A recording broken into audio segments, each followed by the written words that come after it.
is Sophie Raharinoely.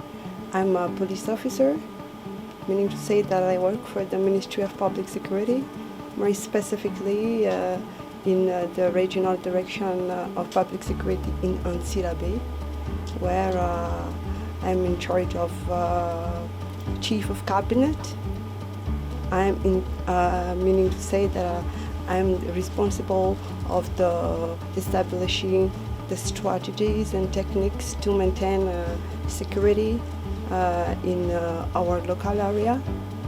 In addition to that, I'm also a head of a female unit, special unit, called the BFP, Brigade Feminine of Proximity.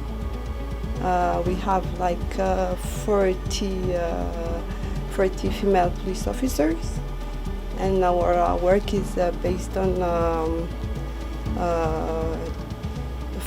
fighting against violence against women and children and disabilities persons. My long-term goal is I'd like to become a leader in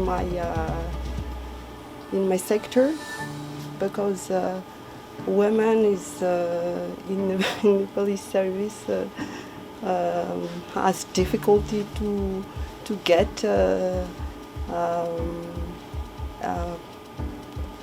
let's say a high rank post. Yeah, so I'd like to exceed beyond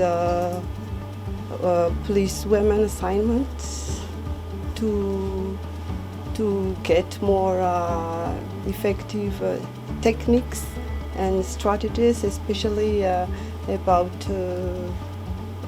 female police officer status, and also some politics to develop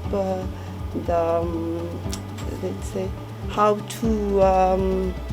to protect women, children and disabilities persons' rights. First of all, I'd like to get some American approaches in terms of leadership, and I'd like to and also I'd like to get some communication skills too, because I'm also a teacher at the National Police Academy in Antsirabe. So it is going to be a huge opportunity for me to share to my students about how to become an efficient leader in police sector.